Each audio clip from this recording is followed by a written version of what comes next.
우리 하나님의 이름 10번째입니다. 우리와 함께 하시는 하나님 임마누엘이라고 하는 제아의 말씀으로 함께 성탄 메시지를 나누고자 합니다.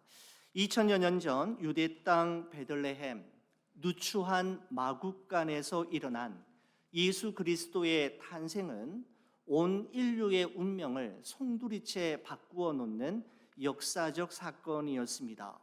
영원한 죽음으로 끝나버릴 운명에 처했던 우리 인생이 예수 그리스도의 탄생으로 말미암아 영원한 생명으로 이어지는 새로운 삶의 지평이 활짝 열렸기 때문입니다. 예수님께서 이 땅에 오시기 전 이 세상은 마치 사형 집행일을 기다리는 사형수들의 거대한 감옥과도 같았습니다. 어느 누구도 거부할 수 없는 죽음이라는 죽음의 이 절망의 그림자가 사람들 위에 짙게 드리워져 있었고, 이 세상에 태어난 모든 사람들은 반드시 그 죽음의 사형틀 앞에 서야만 하는 운명이었습니다. 그렇습니다.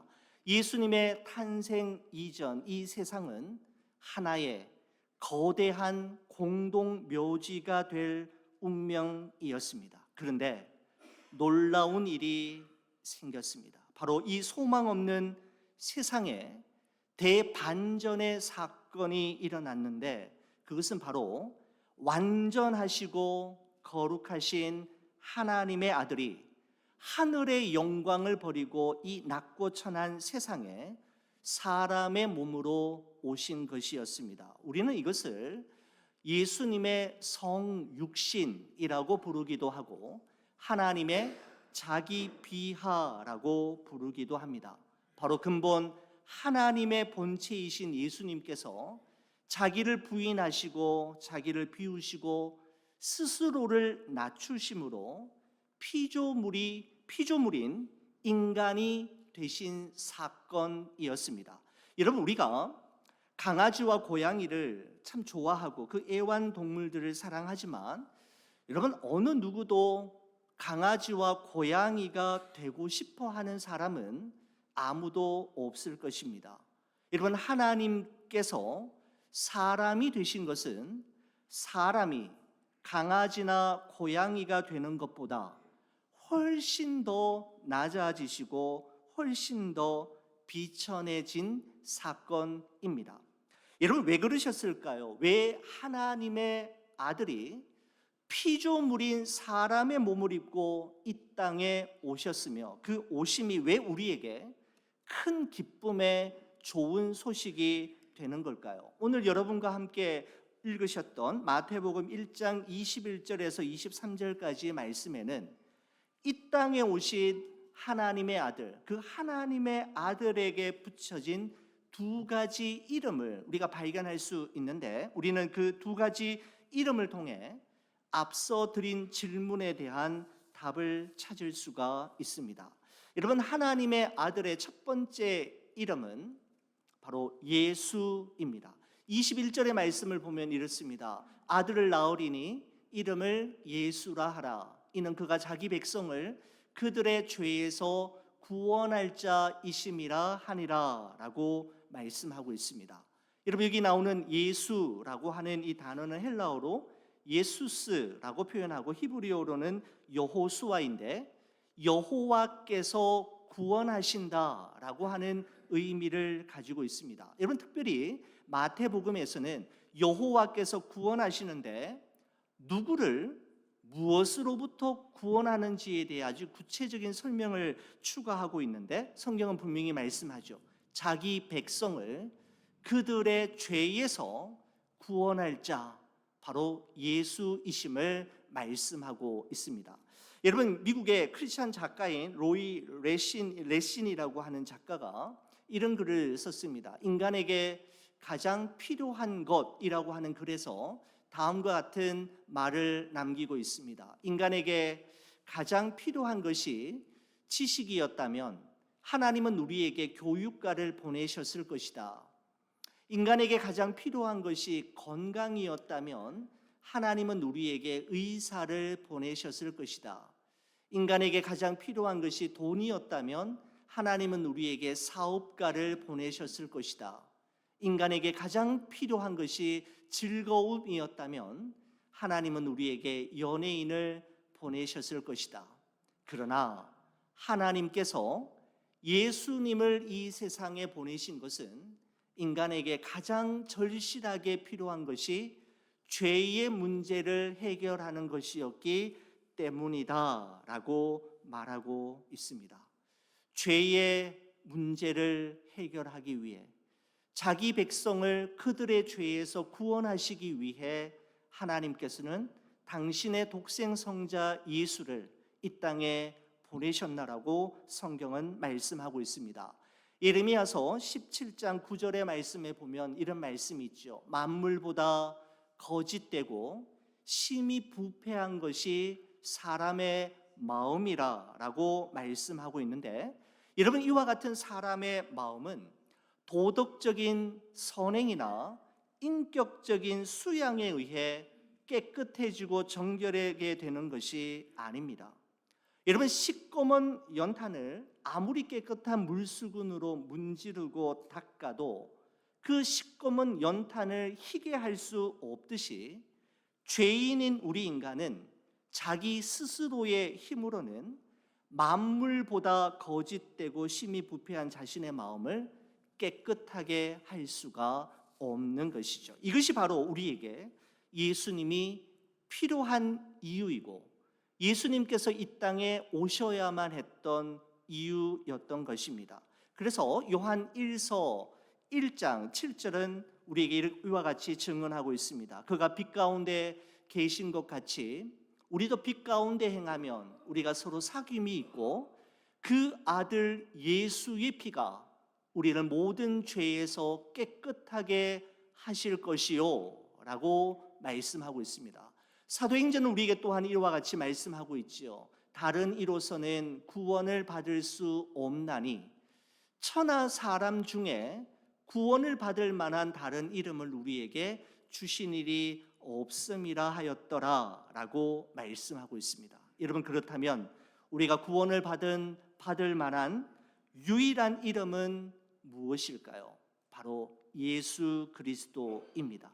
바로 이것이 하나님의 아들 예수께서 이 땅에 오신 첫 번째 이유이었습니다. 여러분, 하나님의 아들의 그 두 번째 이름은 임마누엘입니다. 임마누엘. 23절의 말씀을 보시면 이렇게 기록합니다.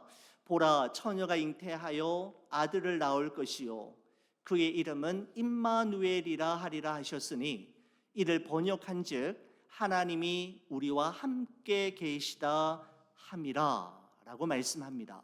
여러분, 임마누엘에서 임은 누구누구와 함께라고 하는 의미를 가지고 있고 마누라는 말은 우리입니다. 그리고 엘은 하나님이지요. 여러분, 그래서 임마누엘이라고 하는 이 단어의 뜻은 하나님이 우리와 함께 하신다 또는 우리와 함께 하시는 하나님이라고 하는 의미를 가지고 있습니다. 여러분, 사실 성경 66권의 모든 내용은 자기 백성과 함께 하시기 위해 자기 백성들의 곁으로 찾아오신 하나님 이야기라고 말씀드릴 수가 있는 것이죠. 우리 하나님은 우리를 죄에서 구원하시고 죽음에서 건져내신 후 그냥 내버려 두시는 분이 아니라 우리가 어디를 가든지 우리가 어디서 무엇을 하든지 우리와 함께 하시는 분이심을 임마누엘이라고 하는 이 단어를 통해서 우리에게 말씀하고 있습니다. 여러분, 성경에는 하나님이 우리와 함께 하신다라고 하는 말씀, 그 약속이 성경 곳곳에 기록되어 있지만 임마누엘이라고 하는 단어가 직접 사용되어진 곳은 성경에서 세 곳입니다. 세 곳에서 발견할 수가 있는데 우리가 살펴본 대로 마태복음 1장에서 이미 사용되었지 않습니까? 여러분, 그 이후에도 이사야서 7장과 8장에서도 임마누엘이라고 하는 단어를 찾아볼 수가 있는데 여러분, 이사야서 7장 14절의 말씀에 보면 이렇게 기록하고 있습니다. 그러므로 주께서 친히 징조를 너희에게 주실 것이라. 보라, 처녀가 잉태하여 아들을 낳을 것이요 그의 이름을 임마누엘이라 하리라 라고 하는 말씀이 있는데, 바로 이 이사야 7장 14절 말씀을 마태가 인용해서 마태복음 1장 23절에 기록해 둔 것입니다. 여러분, 이 임마누엘이라는 단어가 이사야서 8장에도 나오는데, 여러분 하반부에 보시면 이렇게 돼 있잖아요. 임마누엘이여 그가 펴는 날개가 내 땅에 가득하리라 하셨느니라 라고 하면서 여기서 또 한 번 임마누엘이라는 단어를 찾을 수가 있습니다. 예수님께서 이 땅에 오시기 전 약 700년 전에 이미 사용되었던 임마누엘이라고 하는 이 단어, 이 표현이 도대체 그때는 어떤 상황 속에서 처음 사용되었던 걸까요? 여러분, 이사야서 7장과 8장의 배경은 남유다의 12번째 왕이었던 아하스 왕이 통치하고 있었을 때였습니다. BC 740년경부터 고대 근동 지역의 패권을 장악하기 시작한 아수르 제국에 저항하기 위해 아람 왕 르신과 북이스라엘 왕 베가가 먼저 손을 잡고 연합 전선을 구축한 후에 남유다도 자신의 동맹에 끌어들이기 위해 협상을 시작합니다. 여러분, 하지만 남유다의 당시 왕이었던 아하스 왕은 아람과 북이스라엘과 손을 잡기보다는 아수르의 봉신이 되는 길을 선택하지요. 아수르와 손을 잡게 됩니다. 이에 분노했던 아람과 북이스라엘은 연합군을 형성하여서 남유다를 침공하게 되었는데, 그 세력이 얼마나 대단하고 무서웠던지 이를 보고 있던 남유다 왕과 백성들의 마음을 이사야서 7장이 다음과 같이 우리에게 전해주고 있습니다. 왕의 마음과 아하스 왕의 마음입니다. 마음과 그의 백성의 마음이 숲이 바람의 흔들림 같이 흔들렸더라라고 말씀하고 있습니다. 숲이 바람의 흔들림 같이 흔들리는, 갈팡질팡하며 거의 패닉 상태에 빠져든 왕과 백성들의 모습을 볼 수가 있는 것이죠. 남유다의 군사력만으로는 북이스라엘 하나도 상대하기가 버거운 상태에서 아람과 북이스라엘이 연합군을 형성하여서 쳐들어왔을 때 이 연합군을 무찌르는 것은 거의 불가능한 일이었기 때문에 그들은 숲이 바람의 흔들림 같이 그들의 마음은 심히도 흔들릴 수밖에 없었던 것이죠. 그때 하나님께서는 이사야 선지자를 아하스 왕에게 보내셔서 그들을 두려워하지 말고 절대 낙심하지 말아라 라고 말씀하시면서 이 믿음이 없는 아하스 왕에게 하나님께 징조를 구하라 라고 이야기합니다. 아하스 왕의 믿음을 견고하게 세워주실 목적으로 하나님께 징조를 구하면 그 징조를 이루어 주시겠다라고 기회를 주시만 아하스는 단번에 거절하죠. 그 이유가 무엇이었냐 하면 이미 이 아하스는 아수르에게 돈을 주고 군사적 지원을 요청한 상태이었기 때문입니다. 하나님을 의지하는 것보다는 강대국의 손을 빌어 국가의 안보와 미래를 맡기는 것이 훨씬 더 실제적이고 든든하다고 아하스 왕은 믿고 있었기 때문입니다. 여러분, 이처럼 인간 왕에게 거절당하신 하나님께서는 아하스 왕이 바라지도 않았고 원하지도 않았음에도 불구하고 이사야 선지자에게 바로 그들을 불쌍히 여기는 마음으로 약속을 주셨는데, 바로 그 약속이 오늘 여러분과 함께 나누고 있는 임마누엘입니다. 너희와 함께 하겠다. 너희들이 어디로 가든지 내가 너희들과 함께 가겠다라고 하는 약속을 주심으로 이 남유다가 상대가 안 되는 전쟁에서 이 아람과 북이스라엘 연합군을 물리치게 되는 놀라운 쾌거를 이루게 됩니다. 하나님이 우리와 함께 하신다, 즉 임마누엘의 의미 그대로 하나님의 때가 참에 하나님께서는 그의 아들 그리스도 예수를 이 땅에 보내심으로 우리와 함께 하겠다라고 하시는 약속을 다시금 재확인하시고 그 약속을 끝까지 지키셨습니다. 여러분, 그 내용이 바로 이제 마태복음으로 이어지게 되는 것인데, 여러분 마태복음은 1장의 23절에 이런 말씀으로 시작이 됩니다. 임마누엘이라 하셨으니 이를 번역한즉 하나님이 우리와 함께 계시다 함이라. 마태복음이 시작되어지는 1장에 임마누엘로 시작이 되었는데, 마태복음의 마지막 장 마지막 절인 28장 20절은 이렇습니다. 볼지어다 내가 세상 끝날까지 너희와 항상 함께 있으리라 하시니라 라는 말씀으로 마태복음이 끝나게 되죠. 그러니까 마태복음의 시작과 마지막은 임마누엘의 약속으로 시작되어지고 마무리되는 것을 볼 수가 있습니다. 하나님이 너희와 함께 계시겠다라고 하는 약속으로 시작되어진 임마누엘의 약속이 이제는 예수 그리스도께서 세상 끝날까지 우리와 함께 하심으로 그 약속이 성취되어질 것을 말씀하고 있습니다.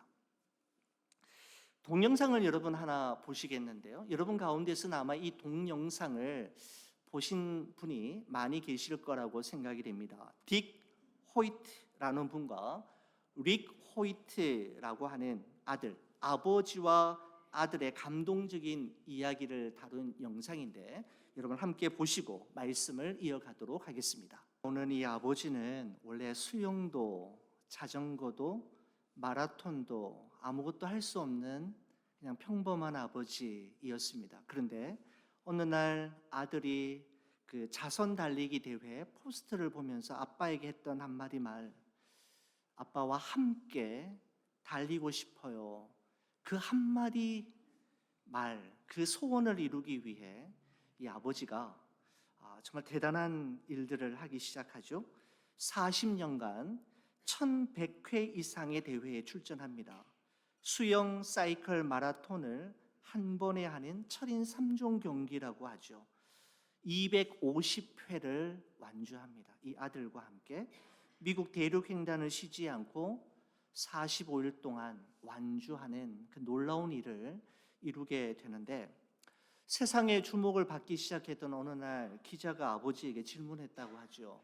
혼자 달리면 아주 좋은 기록을 낼 수 있을 것 같은데 아들 없이 혼자 달릴 생각은 해보지 않았습니까? 라고 하는 질문에 그는 이렇게 이야기했습니다. 저는 아들 없이는 달리지 않습니다. 아들이 있기에 그는 달린다라고 이야기했던 것이죠. 여러분, 이 아버지와 아들 간의 대화에 대한 어록들을 제가 인터넷에서 좀 찾아보았는데 가장 감동적인 대화는 이것이었습니다. 아들이 아버지에게 이야기하죠. 아버지는 내 날개 아래를 받쳐주는 바람이에요. 아버지가 없었다면 난 할 수 없었을 거예요 라고 이야기하자 아버지가 이야기합니다. 네가 없었다면 나는 하지도 않았단다 라고 하는 이 대목에서 저도 마음이 뜨거워짐을 느꼈습니다. 아버지와 아들 간의 이 아름다운 대화와 장면을 생각하고 또 영상을 떠올리면서 2023년 한 해 참으로 다사다난했던 일들이 저희 눈앞에 주마등처럼 스쳐 지나가면서 주님께 이렇게 고백을 했습니다. 주님께서 저와 함께 하시지 않았다면 저는 아무것도 할 수 없었을 거예요. 그러자 주님께서 이렇게 저에게 말씀하시는 것 같았습니다. 준우야, 네가 없었다면 나는 하지도 않았단다. 네가 아니면 나는 하지 않았을 거야 라고 하는 속삭임이 들리면서 또 한 번 저희 눈시울이 뜨거워짐을 경험했습니다. 여러분, 그 주님께서는 오늘 이 자리에 계신 여러분들에게도 동일하게 말씀하십니다. 네가 없었다면 아들 예수를 이 땅에 보내지 않았을 거야. 네가 아니었다면 내가 임마누엘로 이 땅에 오지 않았을 거야. 여러분, 그렇습니다. 우리 하나님은 나 때문에, 우리 때문에 임마누엘로 이 세상에 오셨고 우리와 지금도 함께하고 계십니다. 사랑하는 우리 교회 여러분, 우리는 부족하고 참으로 연약하며 실수가 많고 넘어진 곳에서 또다시 넘어지는 존재이며 주님의 마음을 얼마나 아프게 하고 주님께 얼마나 많은 실망을 안겨다 드렸습니까? 여러분, 그런데 그분은 내가 아니면, 우리가 아니면 절대로 안 되는 것처럼 여전히 우리를 사랑하시고 우리를 바라보시고 우리의 곁을 떠나지 아니하시고 세상 끝날까지 너와 함께 가겠다라고 말씀하시는 것이지요. 성탄 주일을 맞이하면서 우리는 또 하나의 하나님의 이름을 우리의 가슴에, 우리의 신비에 새기게 됩니다. 우리와 함께 하시는 하나님, 그 임마누엘 하나님의 이름을 붙들 때 우리는 그럼에도 불구하고 그리 아니하실지라도 우리 각자에게 주어진 인생의 마라톤을 완주하게 될 것입니다. 하늘을 두루마리 삼고 바다를 먹물 삼아도 다 기록할 수 없는 하나님의 사랑, 우리에게 베풀어 주신 그 은혜로 다시 일어나 이 한 해를 완주하고 우리의 코끝에 호흡이 멈추는 그 순간까지 주님 한 분 바라보며 신앙의 달리기를 끝까지 완주하는 여러분과 제가 되기를 주의 이름으로 간절히 축원을 드립니다. 기도하시겠습니다.